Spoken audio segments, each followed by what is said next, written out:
Hi friends, welcome to प्यारा India.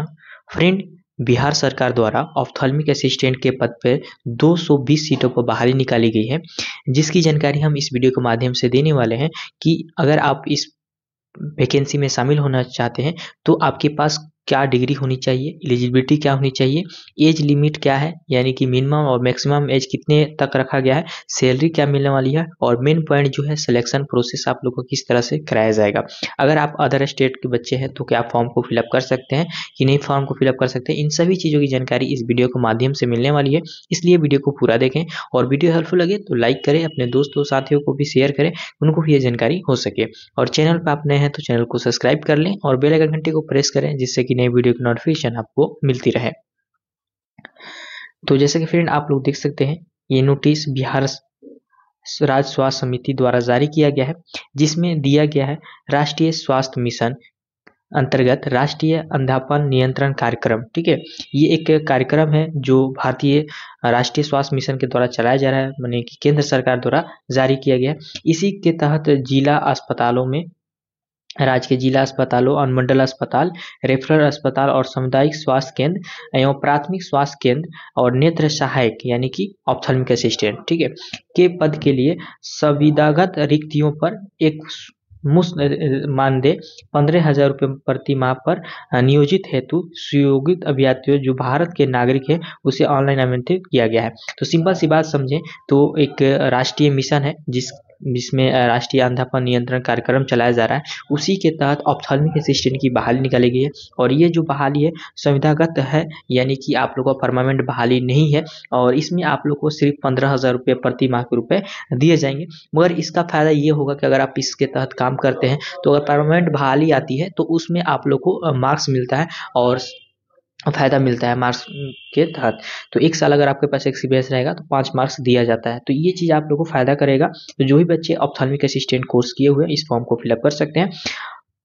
आगे हम आप लोगों को बताएंगे क्या क्या योग्यता मांगा गया है और यहाँ पे कौन से लोग भर सकते हैं। तो भारत के नागरिक बोला गया है, यानी कि आप किसी भी स्टेट से बिलोंग करते हैं, अगर आपने ऑप्थेल्मिक असिस्टेंट कोर्स किया है तो फॉर्म को फिलअप कर सकते हैं। ठीक है, अब यहाँ पे सीट के बारे में देख लेते हैं।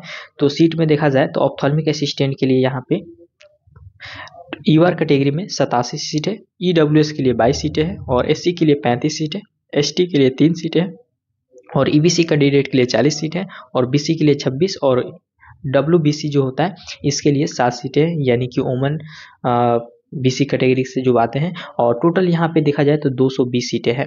ठीक है, तो इस प्रकार से टोटल सीट है। अब यहाँ पे योग्यता के बारे में दिया गया है कि आपका अनिवार्य शैक्षणिक योग्यता क्या होनी चाहिए कि फॉर्म को फिलअप करेंगे। तो यहाँ पे देखिए आईएससी, बायोलॉजी या मैथमेटिक्स, यानी कि अगर आपने इंटर मैथ या बायो से किए हुए हैं तो आप एलिजिबल हैं। ये नहीं कि सिर्फ बायोलॉजी वाले बच्चे ही फॉर्म को फिलअप करेंगे, मैथ वाले भी बच्चे एलिजिबल हैं, यहाँ पे फॉर्म को फिलअप कर सकते हैं। क्योंकि बिहार सरकार पहले जो ऑप्थेल्मिक असिस्टेंट पद पे कोर्स कराता था वो मैथ वाले बच्चों को भी ऑप्थेल्मिक असिस्टेंट कोर्स मिल जाता था, इसलिए यहाँ पे मैथ वाले बच्चे भी एलिजिबल हैं। तो जो भी बच्चे मैथ से इंटर किया है उसके बाद आपके पास 2 ईयर का ऑप्टोमेट्री या train 2 years ophthalmic assistant course है किसी भी गवर्नमेंट हॉस्पिटल में या किसी भी नेशनल कॉलेज से आप लोग को मान्यता प्राप्त से, तो आप लोग यहाँ पे एलिजिबल हैं। इसके साथ यहाँ पे देखिए और एक चीज़ दिया गया है कि इंटर जो है बायोलॉजी या मैथमेटिक्स से होना चाहिए। इसके साथ 2 years diploma ophthalmic assistant from government, private, semi government institute requirement by Bihar government. तो इस अगर आपके पास इसके तहत अगर आपके पास डिग्री है तो आप लोग एलिजिबल हैं, फॉर्म को फिलअप कर सकते हैं। ठीक है, अब यहाँ पे कुछ बातें दी गई है जैसे कि आपका इस रिक्तियों में परिवर्तन भी किए जा सकते हैं। आरक्षण जो आपका होगा जिस प्रकार से उस प्रकार से चेंज भी बाद में किया जा सकता है। ये नहीं कि अभी जो सीटें हैं उतना ही सीटें रहेंगी, तो इसमें परिवर्तन भी किया जा सकता है। इसके बारे में यहाँ पे बता दिया गया है। उसके बाद दिया गया आयु सीमा, यानी कि आयु सीमा जो है आप लोग का 1/10/2024 से गणना की जाएगी, जो कि न्यूनतम आपका 21 वर्ष होना चाहिए, यहाँ पे कहा गया है। तो इस डेट को अभी बढ़ाने की बात कही जा रही है क्योंकि बिहार में बहुत से बच्चे जो हैं 20 बैच में ऑप्थेल्मिक असिस्टेंट कोर्स कर रहे हैं, जबकि उनका 2 साल का कोर्स है। 22 में फाइनल हो जाना चाहिए, अभी 24 चल रहा है, फिर अभी तक फाइनल रिजल्ट नहीं आया है। तो अगर वो बच्चे अगर चाहेंगे और मांग करेंगे तो ये डेट जो है बढ़ जाएगा, क्योंकि उनके रिजल्ट आ जाएगा तो उनको भी फॉर्म भरने का मौका मिलेगा। तो अगर इस डेट से अगर लिया जाएगा तो उन लोग को मौका नहीं मिलेगा, तो इसलिए डिमांड किया जा रहा है कि इस डेट को बढ़ाया जाए। जो यहाँ पे डेट रखा गया 1/10/2024 से गणना करने की, तो ये आप लोग का बढ़ भी सकता है। ठीक है, अब फ्यूचर में कुछ भी हो सकता है। अब यहाँ पे न्यूनतम 21 वर्ष है, कोई भी 21 वर्ष के हैं तो फॉर्म को फिलअप कर सकते हैं। अगर आपके पास इंटर के साथ आपका डिप्लोमा कोर्स है तो। इसके अलावा यहाँ पे दिया गया है कि जैसे आरक्षण में कितना एज तक भर सकते हैं, तो EWS वाले बच्चे 37 अगर साल है तो आप भर सकते हैं। अत्यंत पिछड़ा या पिछड़ा वर्ग के पुरुष या महिला जो भी हैं उनके लिए 40 वर्ष रखा गया है, और अनारक्षित EWS महिला के लिए अनारक्षित वर्ग जो होता है 40 वर्ष रखा गया है, और अनुसूचित जाति और जनजाति के पुरुष और महिला के लिए 42 वर्ष रखा गया है। ठीक है, इसके अलावा यहाँ पे कुछ छूट दिए गए हैं प्रशासनिक से बोलकर, तो जो भी आपके पास ये अगर है तो इसका फायदा उठा सकते हैं। दिव्यांग जो अभ्यर्थी होते हैं उनको 10 साल का छूट दिया जाएगा। इसके अलावा जो विभागीय कर्मचारी हैं उनको 5 साल का छूट दिया जाएगा, तो ये चीज़ है।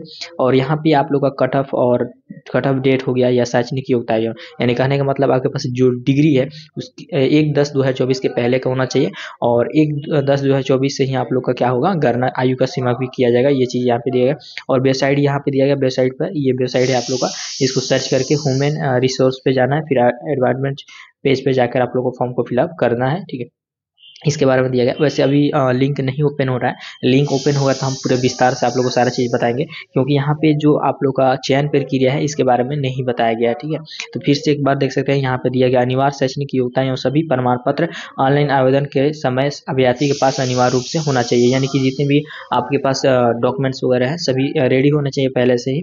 और प्रमाण पत्र सत्यापन काउंसलिंग के समय यदि अभ्यर्थी उन्हें प्रस्तुत करने में असमर्थ पाए जाते हैं तो उनकी अभ्यर्थी रद्द कर दिया जाएगा। और कट ऑफ डेट जो है यहाँ पे बार बार लिख दिएगा कि 1 अगस्त 2024 से गणना की जाएगी। अब यहाँ पे देखिए कि फॉर्म भरने के लिए डेट यहाँ पे दिया गया है कि 10/12/2024 से आप लोग फॉर्म को फिलअप कर सकते हैं, यानी कि 10 दिसंबर से फॉर्म अप्लाई होना शुरू होगा और 31 दिसंबर तक फॉर्म को फिलअप कर सकते हैं। उसके बाद यहाँ पे दिया गया कि विज्ञापन में जो सीटें हैं वो घटाई बढ़ाई भी जा सकती है, या सरकार चाहे तो इसको सूचना को ही रद्द कर सकती है, यानी विज्ञापन को रद्द कर सकती है। तो विज्ञापन संख्या यहाँ पे आप लोग देख लीजिएगा, विज्ञापन संख्या कितना है, तो 9/2024 है। ठीक है, तो ये सारी जितनी भी इस नोटिस में बातें दी गई थी हम आप लोग को बता चुके हैं। मेनली यहाँ पे चयन प्रक्रिया के बारे में नहीं बताया गया कि मार्क्स बेसिस पर होगा कि एग्जाम बेस पर होगा या इंटरव्यू होगा। तो उसके लिए जैसे ही वेबसाइट ओपन होता है, अगर हमको नोटिस मिलता है तो आप लोग को जरूर वीडियो के माध्यम से हम बताने की कोशिश करेंगे, या कमेंट बॉक्स में पिनअप कर देंगे। ठीक है, और टेलीग्राम और इंस्टाग्राम का लिंक डिस्क्रिप्शन बॉक्स में मिल जाएगा, वहाँ से भी फॉलो कर हमसे जुड़ सकते हैं और बातें कर सकते हैं। तो फ्रेंड वीडियो में इतना ही, थैंक यू।